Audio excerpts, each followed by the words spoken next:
दोस्तों पिछले एक दो दिनों से लगातार सोशल मीडिया प्लेटफॉर्म पर रूस और यूक्रेन की जंग से जुड़े हुए कुछ खास फोटोज और वीडियोस बड़ी तेजी के साथ वायरल हो रहे हैं। इन वायरल होने वाली फोटोज और वीडियो में ये साफ तौर पर देखा जा सकता है कि स्पेशल फोर्स के जवान यूक्रेन के जंगलों में नमाज अदा कर रहे हैं। ना सिर्फ नमाज बल्कि कुछ वीडियोस ऐसी भी वायरल हो रही है कि जिसमें यह भी देखा गया है कि नमाज पढ़ने से पहले यही आर्मी के लोग अजान भी दे रहे थे।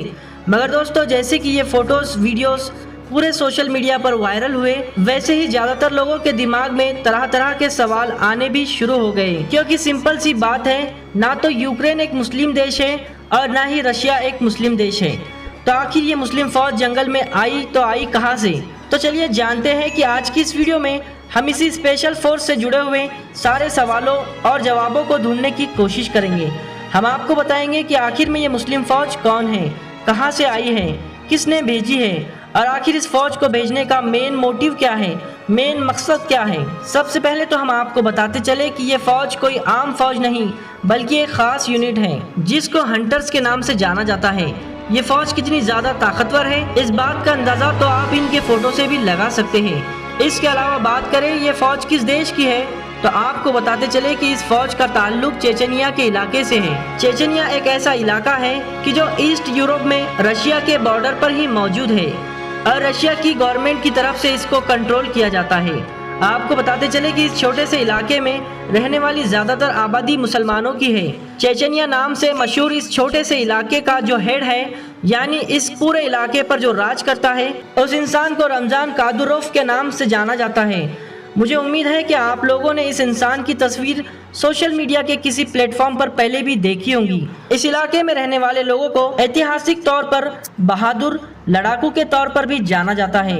यही वजह है कि आज के दौर में चेचनिया के पास स्पेशल फोर्स मौजूद है कि जो शायद रशिया के पास भी मौजूद नहीं है।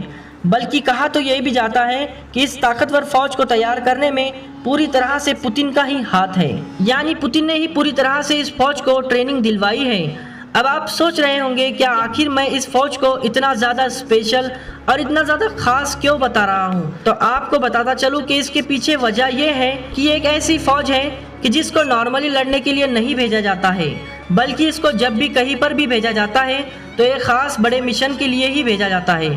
और अब जब रशिया और यूक्रेन के बीच घातक जंग चल रही है तो अचानक से बीच में ही इस फौज को रशिया के तरफ से यूक्रेन में भेजा गया है। जैसे कि इस बात की खबर सोशल मीडिया पर वायरल होना शुरू हुई कि चेचनिया की फौज यूक्रेन में इंटर हो रही है, वैसे ही हर तरफ अफरा तफरी का माहौल बन गया था। क्योंकि दुनिया के ज्यादातर लोग ये बात अच्छी तरह से जानते हैं कि ये कोई मामूली फौज नहीं है। यही वजह है कि कुछ एक्सपर्ट का दावा है कि रशिया ने स्पेशल फौज को यूक्रेन में भेजने से पहले इस फौज के हाथों में एक नामों की लिस्ट भी दी है, जिस लिस्ट में यूक्रेन के बड़े बड़े और ताकतवर लोगों के नाम शामिल हैं। और ये सब वो लोग हैं कि जिनको ना सिर्फ स्पेशल फोर्स को खत्म करना है या फिर जिंदा अरेस्ट करना है। आप लोग इस फौज की ताकत और इसकी अहमियत का अंदाजा भी लगा सकते हैं कि यूक्रेन के प्रेसिडेंट ने खुद एक इंटरव्यू में इस फौज का जिक्र किया है और कहा है कि अब रशिया का सबसे बड़ा टारगेट मैं हूँ।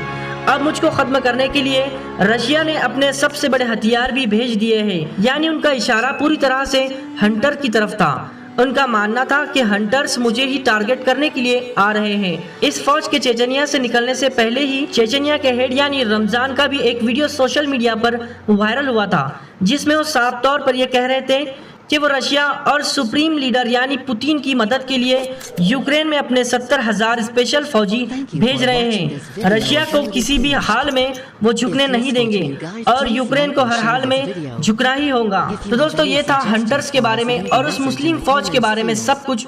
इसी तरह के इन्फॉर्मेटिव वीडियो पाने के लिए अगर अभी तक आपने हमारे चैनल दीन मेरा इस्लाम को सब्सक्राइब नहीं किया तो प्लीज़ सब्सक्राइब करके वीडियो को लाइक करें और आगे शेयर करें। मिलते हैं नेक्स्ट वीडियो में, तब तक के लिए अल्लाह हाफिज़।